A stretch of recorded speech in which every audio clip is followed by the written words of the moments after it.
On est en plein cœur de l'océan Indien, sur une petite île musulmane qui fait partie du grand archipel des Comores. C'est une île avec de nombreux défis. Il y a des coupures d'électricité à tous les jours, plusieurs fois par jour. Et à l'extérieur de la capitale, des fois, ça dure des semaines. Il manque d'eau, les infrastructures sont désuètes, les routes sont quasi impraticables, mais malgré tout, les Comoriens gardent le sourire. Ils gardent le sourire parce qu'ils voient probablement le potentiel.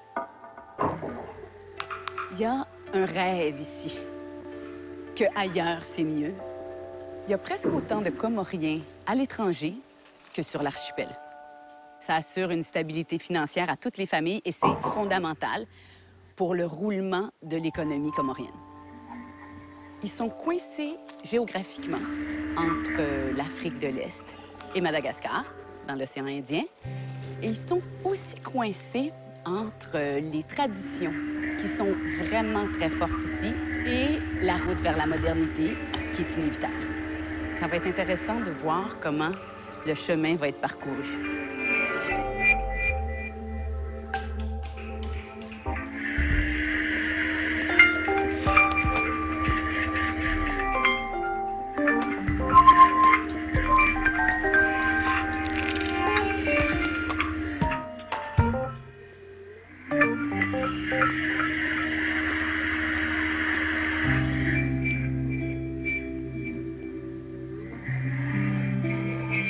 La Grande Comore est une île de l'archipel des Comores.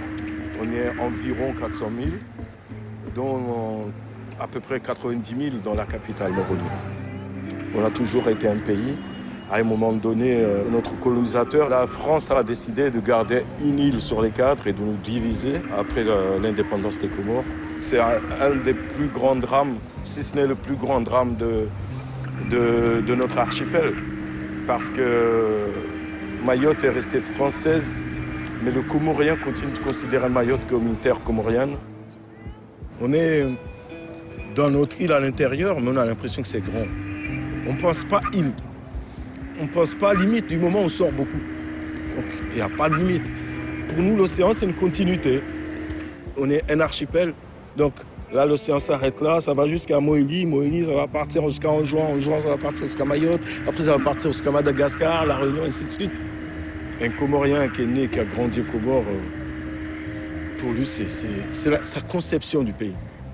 C'est ça, la conception du pays. Un pays, ça se divise par l'océan. Cheikh MC, rappeur, auteur et activiste politique. Il se bat inlassablement pour améliorer les conditions de vie de ses concitoyens. Né à Moroni, connu à travers le monde, il nous raconte son île. La plupart des villages sont dans les côtes. C'est pour ça que la pêche est très importante ici.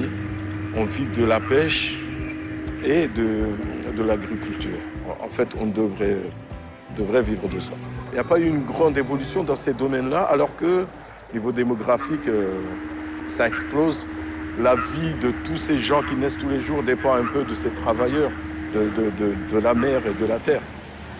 C'est une partie du travail du peuple qui n'est pas bien vue et que la jeunesse ne rêve pas forcément de faire. Au contraire, les enfants de pêcheurs rêvent d'aller ailleurs. C'est un peu comme si être un pêcheur, c'est un peu raté. Alors qu'il en faut. Ils font partie des nerfs même du pays.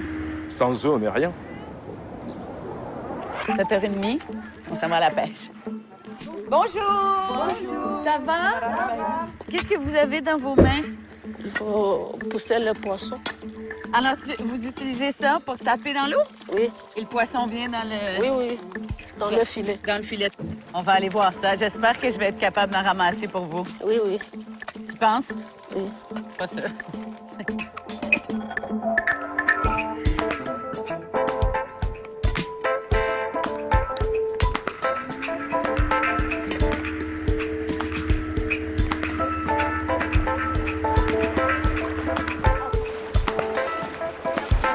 On rapproche. Ça, c'est bien ou c'est pas bien? Oh, c'est pas bien. Ben, il est beau.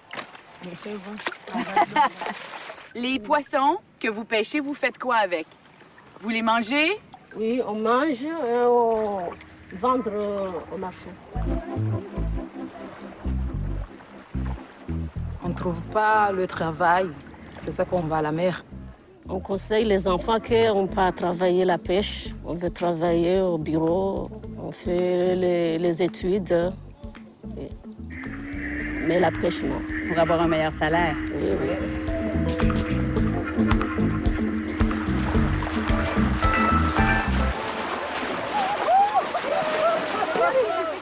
C'est beau, ça? Oui, c'est bon. Je vais goûter là, ça. Ah, ben il y en a quand même pas mal, là. Vous êtes bonne, hein? Nadia, c'est toujours les femmes qui font ça? Ici, à marée basse, la pêche. C'est toujours les femmes? Oui, oui. Les hommes, ils vont avec les bateaux? Oui, oui.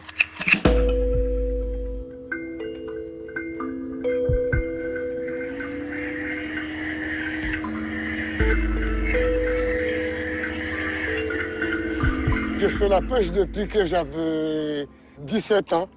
Quand j'ai quitté l'école, j'ai rentré directement à la pêche parce que mon père était un pêcheur.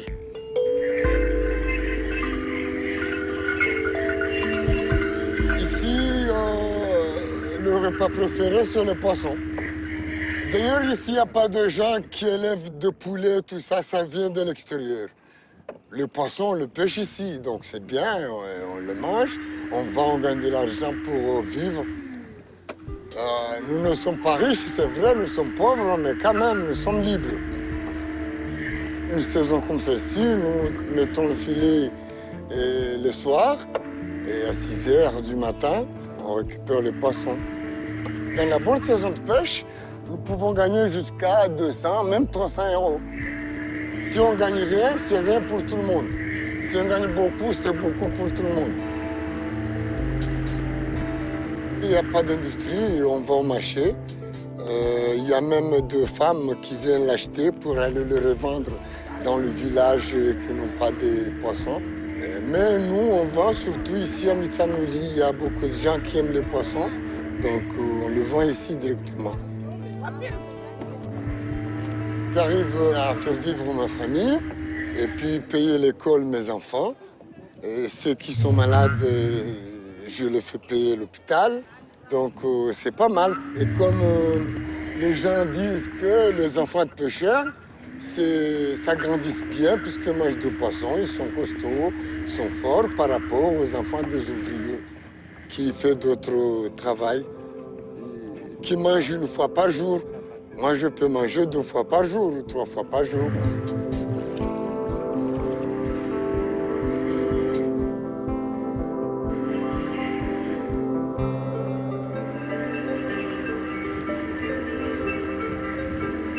Bonjour! Bonjour, et à vous? Bonjour.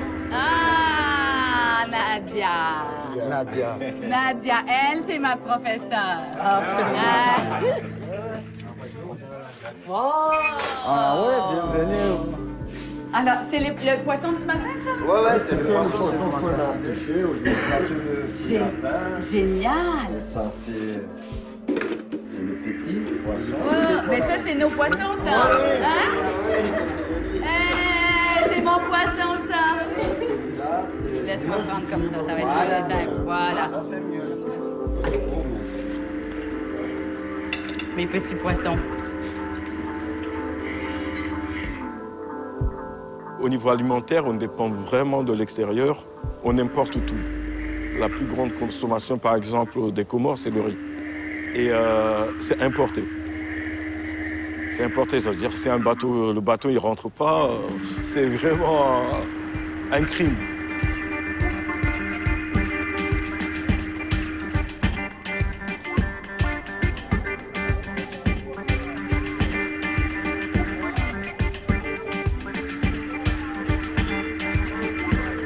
Le marché de Volo-Volo, tu connais ça comme le fond de ta poche, toi? Ouais, je connaissais comme le fond de ma poche parce que y a ma mère qui travaille ici.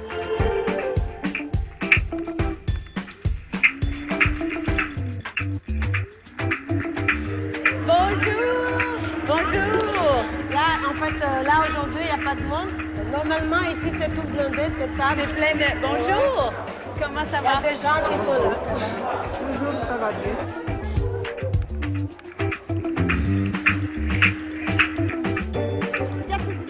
jamais allée à l'école. Je ne parle pas français.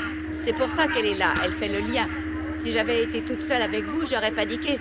Enfant, on m'a gardée à la maison. Je n'ai jamais fait d'études. Elle était au village. Elle est descendue ici avec 3000 francs. Parce qu'elle n'arrive même pas à avoir à manger.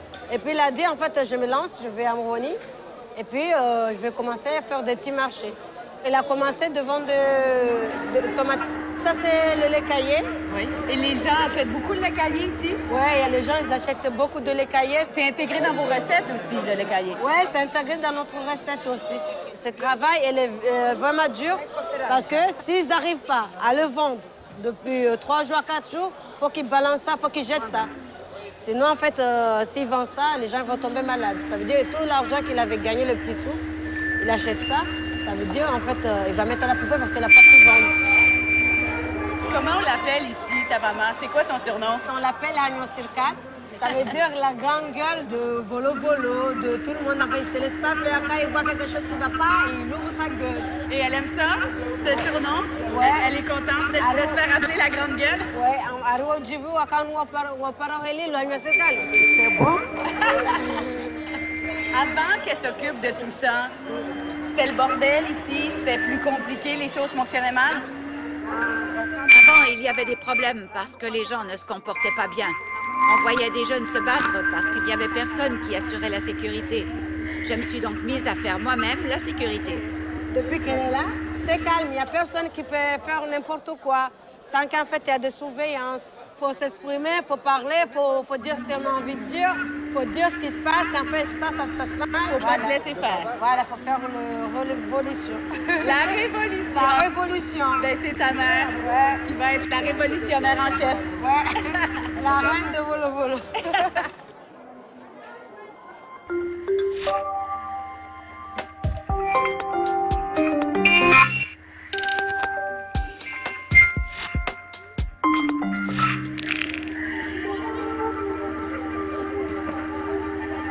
Le grand mariage fait partie de tout un système très complexe de la vie de la société comorienne de tous les jours. Le côté festivité, musique, danse, qui est vraiment le seul moyen qu'on a trouvé pour conserver notre tradition, ça fait partie vraiment de notre identité. Les cérémonies entourant le grand mariage continuent et ce matin, je vais rencontrer la mariée. C'est la famille de la mariée qui accueille les gens et qui veulent en mettre plein la vue.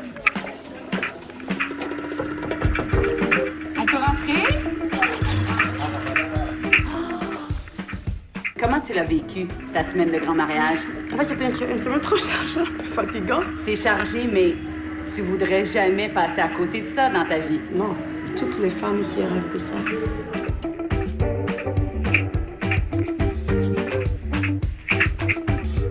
Une fois que vous vous êtes mariés religieusement, vous avez commencé les premières étapes du grand mariage, parce que ça se fait par étapes. Moi, tu peux le faire en une seule fois, mais nous, on ne pouvait pas, parce que ça demande beaucoup de moyens.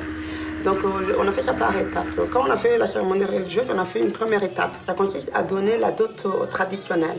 Ça, c'est 50 pièces en or. Et puis, on s'est arrêté à là.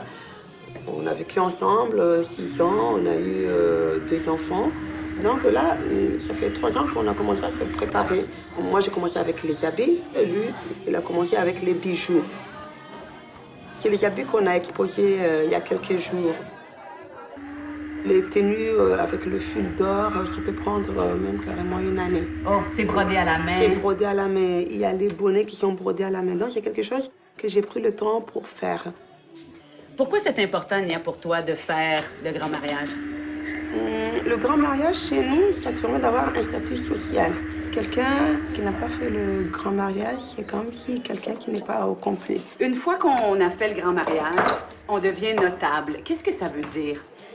Ça veut dire que tu peux prendre des décisions, tu peux assister à des décisions publiques. Si tu n'as pas fait le grand mariage, même si tu es ministre, je sais pas, tête, je sais pas quoi, mais tu resteras toujours le petit. Dans les cérémonies, tu es toujours derrière. Pour moi, je peux assister à toutes les cérémonies des femmes. Oui. Mais même si tu fais le grand mariage, ici, la place publique est réservée aux hommes. Ici, au Comores, il y a aussi une sorte de justice sociale qui se fait. Les notables peuvent jouer le rôle d'arbitre à un certain nombre de conflits, pour réconcilier des villes, etc. Ils peuvent jouer un rôle beaucoup plus constructif dans les grandes décisions qui ont trait à l'édification de bibliothèques, d'édifices pour la société, pour la population, pour construire des écoles, des hôpitaux, etc.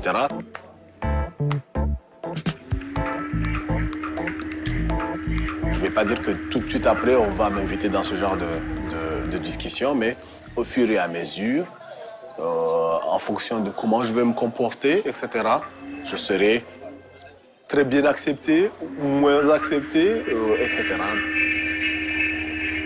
Et donc aujourd'hui, on va m'amener officiellement. Le cortège sera composé essentiellement de gens qui ont fait le grand mariage, de grands notables. Ils se distinguent par leurs habits et je vais m'habiller pour la première fois comme eux et ils vont m'amener officiellement chez ma femme.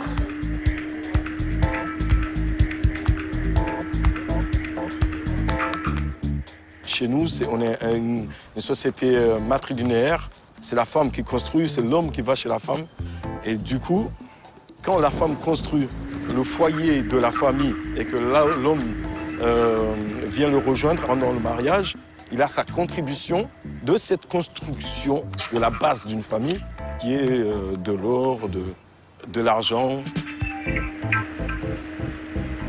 Les bijoux vont venir ce matin avec mon mari. Mais là, j'ai pris ça chez ma cousine. Oui. Je porte, après je lui rentre et à partir de demain, je vais porter les miens, Inch'Allah.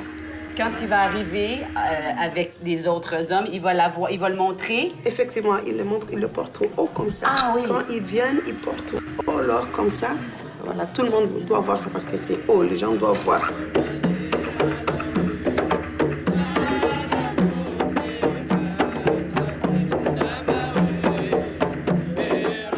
En tout et pour tout, je vais remettre 3 750 000. Et je vais donner à la famille. Et puis, la famille de ma femme va payer les redevances pour que je puisse appartenir à certains Ndji. Ndji en français, c'est village. Mais là, le grand mariage aussi, c'est pas moi ni mon mari qui finance tout. Par exemple, parmi l'or qu'il va apporter, il y a de l'or que sa mère a donné, que sa tante a donné. De mon côté aussi, c'est les tontons, les cousines, les amis aussi qui contribuent un peu. Il y en a qui s'endettent, qui mettent toutes leurs économies là-dessus. Non, mais nous aussi, on s'est endettés. Mais on a un plan pour rembourser ça sans vendre mes bijoux. Moi, ma priorité, c'est de garder ces bijoux pour l'avenir de mes enfants. Parce qu'il y aura un 9 ensemble en or, c'est plus d'1 kilo d'or. Donc pour moi, c'est l'avenir de mes enfants. Avec mon mari, on veut tout faire pour construire pour ma fille. Elle a 2 ans maintenant, mais je pense déjà à construire sa maison. Pour le garçon, quand il va se marier, c'est lui qui va hériter de mon or. Parce que la fille, on va lui envoyer.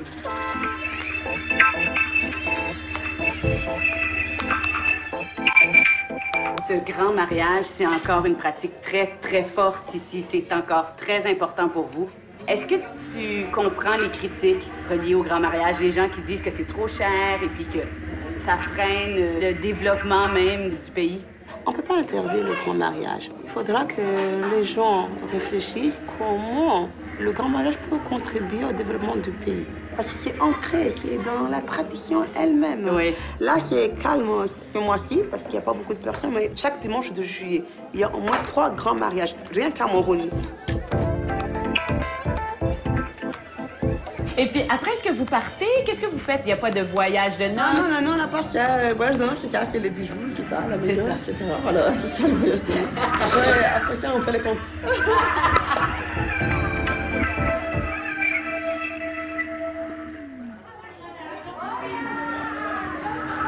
Maintenant, c'est le temps de féliciter les mariés. C'est à mon tour, c'est à mon tour. Félicitations.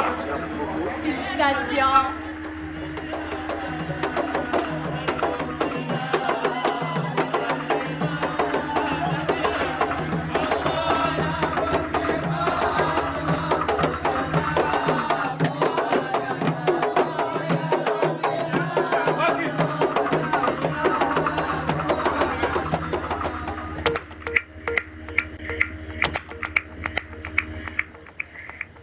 la religion musulmane est vraiment ancrée dans notre culture et dans notre tradition. L'islam est dans toutes les bases, même au niveau de la danse, au niveau des habits, au niveau de notre manière de nous exprimer, tout est lié. Moi, je suis très fier de cette pratique, de cette manière de voir les choses, de cette tolérance aussi. On voit aujourd'hui dans l'actualité que notre tolérance est une qualité à considérer comme un atout.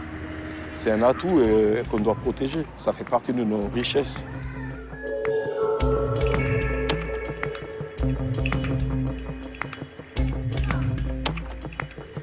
Alors, qu'est-ce que vous faites ce soir? Il y a une fête spéciale? C'est une ramadan spéciale. Tout le monde se réunit, mange ensemble, prépare tous les plats traditionnels, les bons plats comoriens, et on mange ensemble à 18 ans. En famille? En famille.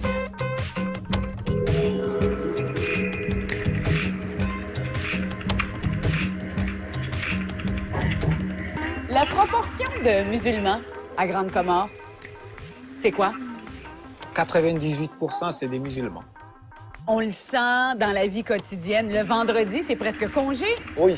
Oui. 11 h, c'est fini. Il n'y a pas de travail à 11 h. Tout le monde peut aller, doit se préparer pour aller à la mosquée. C'est jour de prière. Oui, de prière. Il y a une vraie vie de quartier ici. Tout le monde se connaît. Voilà. Les voisins. De toute façon, la majorité des Comoriens sont comme ça. On est liés, on est soudés. Dès qu'on est des frères, des amis, on se dit que c'est des frères et sœurs, du coup. Je peux aller manger chez lui, il peut venir manger chez moi. Oui. On partage. Pas besoin d'invitation. Voilà, il n'y a pas besoin d'invitation. Il faut toujours en avoir pour les autres. Bien sûr, il faut toujours prévoir s'il y aura des gens. Toujours. Le pays, c'est pas un pays riche, mais on ne voit pas de pauvreté individuelle. Ça, il y a parce qu'il y a trop la fraternité. Si j'en ai pas, je peux dire el dîne. Tu peux me passer telle chose vite fait. Du coup, j'ai pas à aller mendier ou aller. Je peux compter sur n'importe qui de ma famille, n'importe qui des amis. Voilà. On s'entraide en fait. On peut pas tolérer de voir quelqu'un mendier au bout de la rue et le laisser comme ça. On a une coutume musulmane. Si on est en train de manger beaucoup de choses et il reste quelque chose à manger et le voisin n'a rien à manger, si je n'ai pas le donné ou je n'ai pas fait une visite pour savoir est-ce que mon voisin a trouvé à manger aujourd'hui, là, j'aurais beaucoup de péché ce jour-là. Il y a un proverbe comorien, tu ne peux pas manger.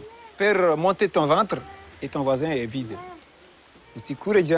Ça, c'est un proverbe comorien. C'est logique. Du coup, tout le monde, les jeunes, tout, je peux aller manger chez n'importe où.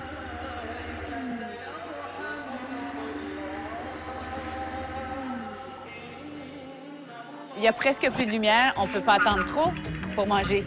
Bien sûr. Mais c'est comme si on était une grande famille. Oui, c'est une grande famille, hein?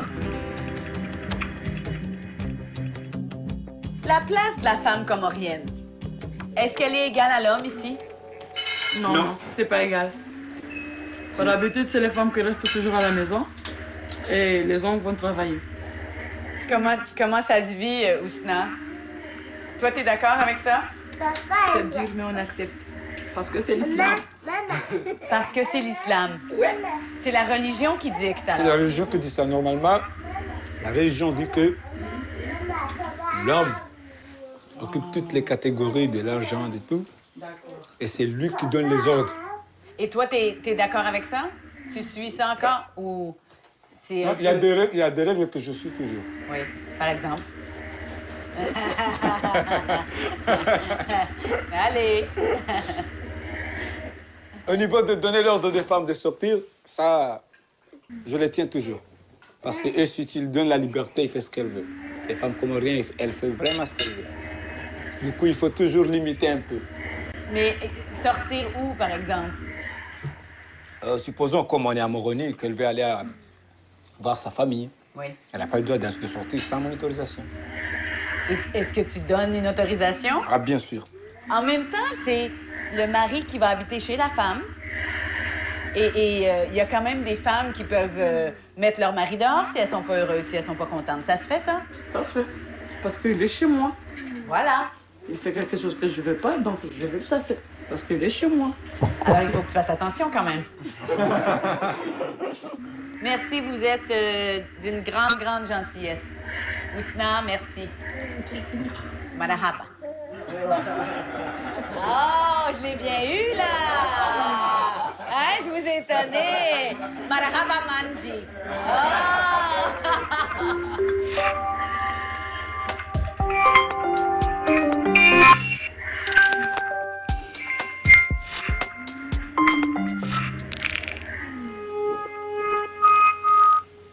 J'entends les femmes qui travaillent. Elles sont pas trop loin. On est dans un champ d'ylang-ylang, un arbuste qui est typique aux Comores et qu'on récolte ici et qui compose le parfum Chanel numéro 5. C'est l'ingrédient principal.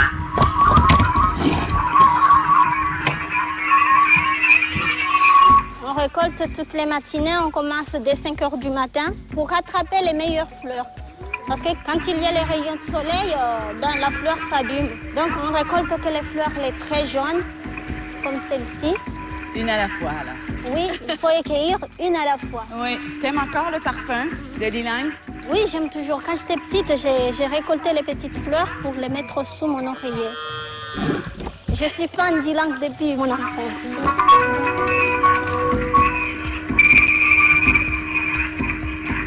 C'est une plante venant des Philippines qui a été introduite par les Français aux années 50 aux Comores.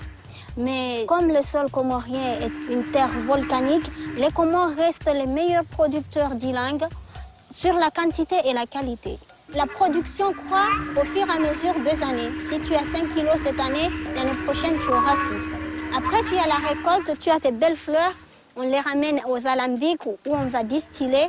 Et après, on exporte les huiles vers l'Europe, l'Asie, où on se sert pour faire les parfums du marc. Les gens ne savent pas ça. Moi, j'ai été étonnée d'apprendre ça. Oui, ce serait mieux s'il est écrit comme ça, on pourrait savoir que c'est l'ylang venant des Comores. Et même le l'ylang venant de Sitina. Oui.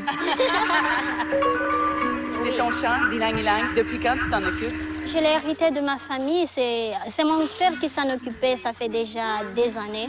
Il était dans la vanille, maintenant il s'est mis dans l'ylang, ça fait à peu près 10 ans. Et je suis revenue après mes études pour valoriser notre produit local. Parce que ça vaut de l'or. C'est notre or. Chez nous, on l'appelle l'or jaune, cette fleur. Voilà mon père qui est en train de faire le travail de taillage. Il se manifeste. Voilà. Moi, je suis à côté de la machette, c'est super. T'as pas peur? Non, j'ai pas peur. Je suis sûre qu'il manie la machette avec beaucoup de doigté. Qu'est-ce qui a changé depuis qu'elle est là? Quand elle a commencé à travailler avec moi, nos affaires n'avaient pas encore vraiment démarré. On a dû redoubler d'efforts depuis. On gagne mieux notre vie en faisant ça qu'auparavant.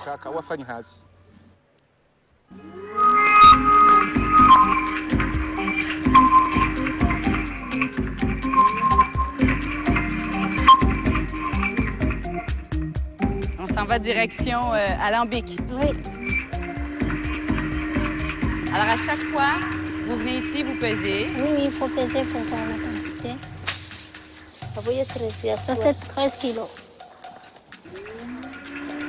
L'étape suivante, c'est l'étalage, c'est ça? Oui, ça, c'est l'étalage. C'est pas pour faire sécher. Non, c'est non, pourquoi? non, c'est pas pour faire sécher, mais pour que les fleurs respirent. Ah. Parce que s'ils ne respirent pas, il y a la chaleur qui dégage. Donc, c'est pour éviter que les fleurs deviennent brunes. Ah, ça va vite? Oui, oui, c'est pas de la bonne qualité s'ils deviennent comme ça. En fait, on étale juste le temps que l'eau chauffe. Ah, c'est beaucoup de travail pour réussir à avoir une petite quantité d'huile. Voilà. Une fois que la fleur est distillée, comment est-ce que ça se rend chez le parfumeur? Nous, on le distille et on fait un stock jusqu'à en arriver à une quantité qui est exportable. Et après, on le vend. Mais on ne le vend pas directement aux parfumeurs. Mais ce sont des distributeurs à huile essentielle qui les achètent ici et après, ils vont les vendre aux parfumeurs en France. Mais nous, on n'a pas de contact direct aux parfumeurs. Ça, c'est notre très grand problème. Parce qu'ici, en tant que premier pays producteur d'ylang, en qualité et en quantité, normalement, c'est les Comores qui devraient fixer le prix d'ylang. Mais nous recevons des prix qui nous sont imposés de nos acheteurs. C'est pas possible. C'est l'État comorien ou nous, producteurs, qui devront fixer le prix de notre ylang. Il faut que la vapeur sorte verticalement. Comme ça, on est sûr qu'on a atteint les 100 degrés. C'est prêt. On se rend pas compte à quel point c'est du travail, tout ça. Oui, oui. Ben là, je m'en rends compte. Maintenant, tu te rends compte quand tu achètes une bouteille de Chanel super chère, c'est parce que ça demande... Il y a beaucoup de boulot. Écoute, je vais demander une réduction. Oh. Je vais dire, j'ai travaillé pour. J'ai travaillé pour, donc il fallait me réduire à 30%. Au lieu d'acheter la bouteille de parfum, je vais ramener une fleur, puis je vais mettre sur mon oreiller comme tu fais. Comme je fais. Oui. Et tu vas rêver que Dylan.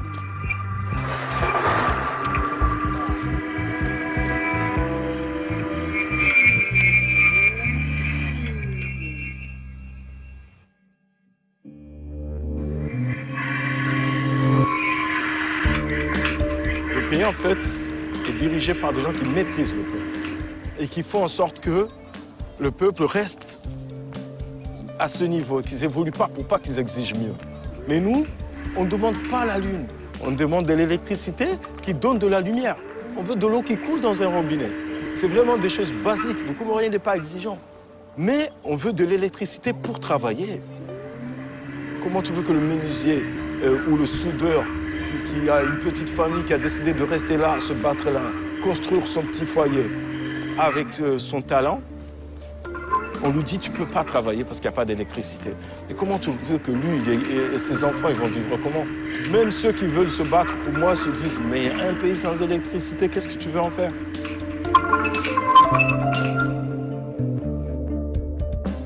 À Moroni, on est privé d'électricité pendant 4 ou 5 heures de temps par jour. À tous les jours? Tous les jours, tous les jours. Et les autres localités, c'est encore pire, parce que l'électricité peut venir jusqu'à 1 ou 2 fois le mois, donc c'est vraiment dur pour eux.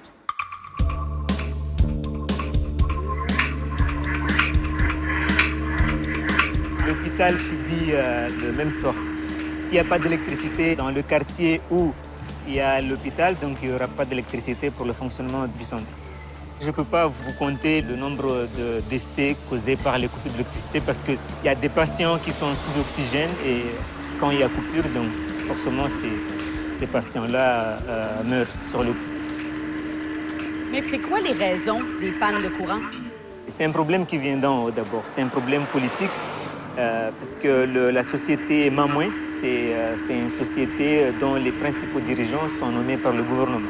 Mamoué, c'est la société... C'est la société qui est en charge de la gestion et de la production de l'électricité. D'accord. Donc il faut une volonté politique de la part des autorités qu'ils décident de mettre en place des stratégies, des politiques pour restructurer et organiser la société. Il y a d'autres raisons. Ce sont des installations, des équipements qui sont vétustes. Ça fait plusieurs années, il n'y a pas eu de révision. Donc la société est obligée de couper l'électricité pour certaines localités ou pour certains quartiers. Bonjour, Sophie. Vous allez bien? On est en train de discuter de la crise de l'électricité. Vous, avec votre boulangerie, comment vous faites? C'est un peu compliqué, mais on s'est organisé avec un groupe électrogène. C'est une grosse génératrice? Oui, de 35 kVA. Mais c'est vrai qu'on n'avait pas pensé qu'on allait travailler à 18 heures de temps avec un groupe électrogène. Donc ça nous arrive des fois. Vous êtes en opération 24 heures sur 24? 24 heures sur 24. Ah oui, OK. Là, si vous voulez, là, il est en train de cramer parce que le travail un peu tôt. L'électricité en situation normale, oui. Je paie près 400 € par mois, ce que je paie à la société de l'État.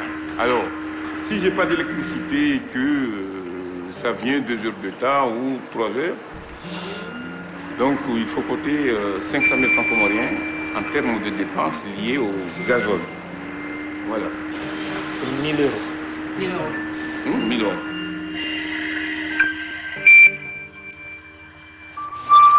Bonjour, bonjour. Comment allez-vous? Très bien, merci. J'essaie de comprendre comment vous faites pour fonctionner avec toutes ces pannes à tous les jours. Par rapport à ces pannes de courant, il nous arrive souvent de travailler avec des groupes électrogènes, comme on l'avait ici récemment. Mais bon, elle est tombée en panne, on l'a laissée quelque part pour la réparer. S'il y a le courant, on essaie de travailler les machines. Il n'y a pas de courant, on essaie de travailler, enfin les travaux qui ne demandent pas de courant.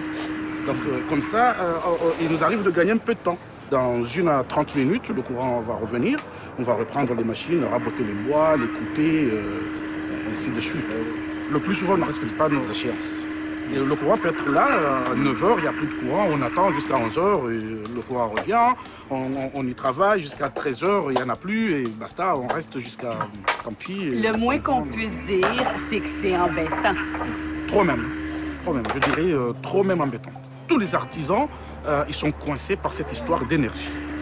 Ça nous bloque et ça nous cause des ennuis. Et ça bloque le pays au complet. Ça bloque le pays au développement. Ça bloque le pays au développement en réalité. Parce que nous, tant que nous sommes là, nous devons payer le loyer de ces terrains. On va le payer avec quoi? Nous devons quand même nous procurer un peu d'énergie. Avec quoi? Nous devons payer les impôts et tout le reste. Nous devons acheter le matériel, payer les employés et tout. Ça, il faut de l'argent. Il faut les faire rentrer cet argent-là. Et avec le défaut d'énergie qu'on en a ici, on ne peut pas. On ne peut pas. Moi, en ce moment-là, le mois d'avril, je n'ai pas pu payer. Je n'ai pas pu payer les employés. J'ai un mois d'arriéré.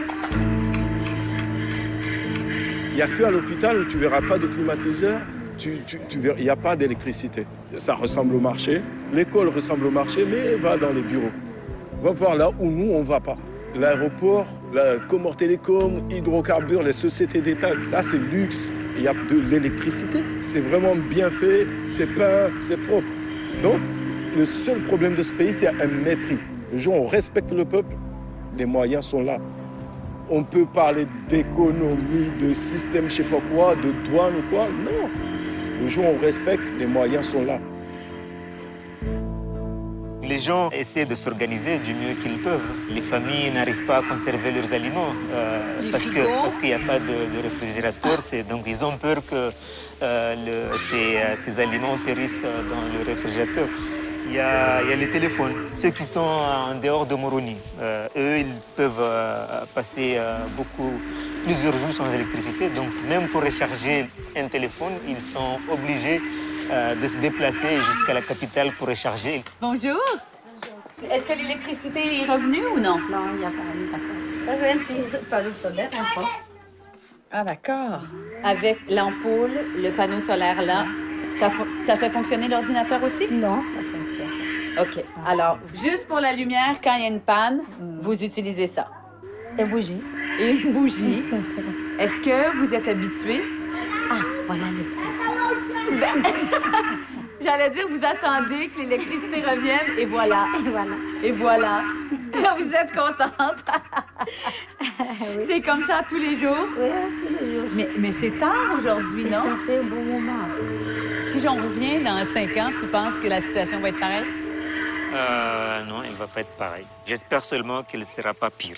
Au vu de ce qui se passe dans le monde, le pays est contraint et obligé de changer. C'est un pays qui est vierge. C'est un pays qui intéresse pas mal d'investisseurs et je sais que ça va pas être pareil. Tout est à faire. Tout à faire. Et je reste confiant parce que je sais qu'à un moment, les autorités seront obligées de changer, de se mettre face à leurs responsabilités.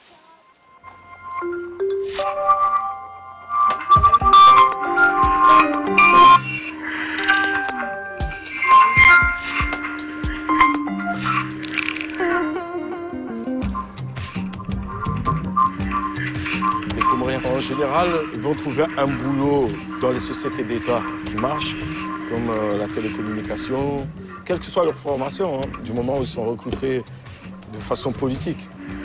Diplôme, pas diplôme, il y en a plein qui ont des exigences de vie des parents, de la famille, des petits frères qui vont à l'école privée et qu'à un moment donné, quand toi tu rentres, c'est ta responsabilité. Donc eux, ils ne peuvent pas dormir. Donc, on va aller chercher un taxi, la plupart des taximans le font provisoirement d'ailleurs. C'est ça qu'on voit. La plupart des gens qui vont vendre au marché, ils le font provisoirement. Parce qu'ils ont des talents ailleurs. Ils ont des talents ailleurs, mais il faut qu'ils aient de l'argent maintenant. Salut Mohamed. Bonjour. J'ai fait mes études ici à Moroni jusqu'à l'université dans un filière qui s'appelle Administration économique et sociale. Bon, j'ai terminé mes études depuis à peu près 4 ans, 5 ans comme ça. Moi, je suis le seul dans ma famille qui a continué les études jusqu'à l'université.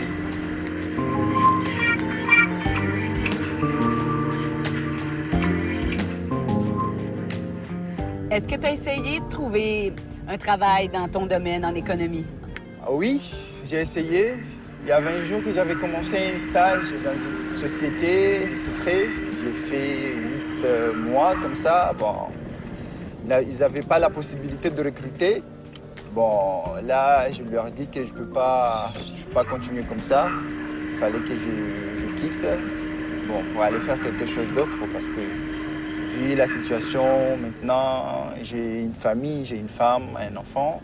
Ma femme ne peut pas accepter que j'aille au travail tous les jours jusqu'à 8 mois sans rémunération, sans rien du tout. C'est pas possible. C'est pas possible. J'ai préféré de quitter le stage pour faire un autre emploi. Avoir une famille sans de revenus, c'est difficile.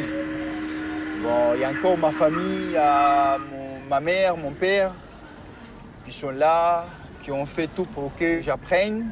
Maintenant, ils attendent que je leur donne à manger. C'est pour cela que je me suis lancé faire le taxi.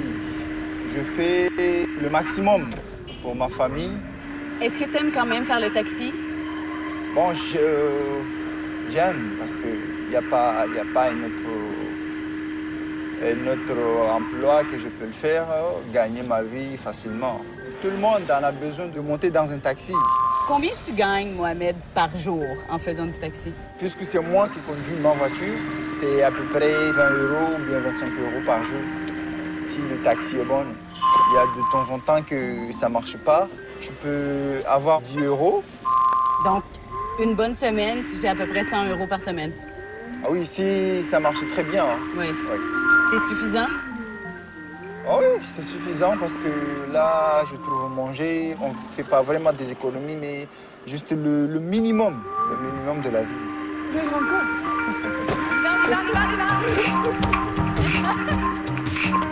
Les jeunes Comoriens se battent. Aujourd'hui, on voit le monde, on voit la Chine, on voit le Canada, on voit la France.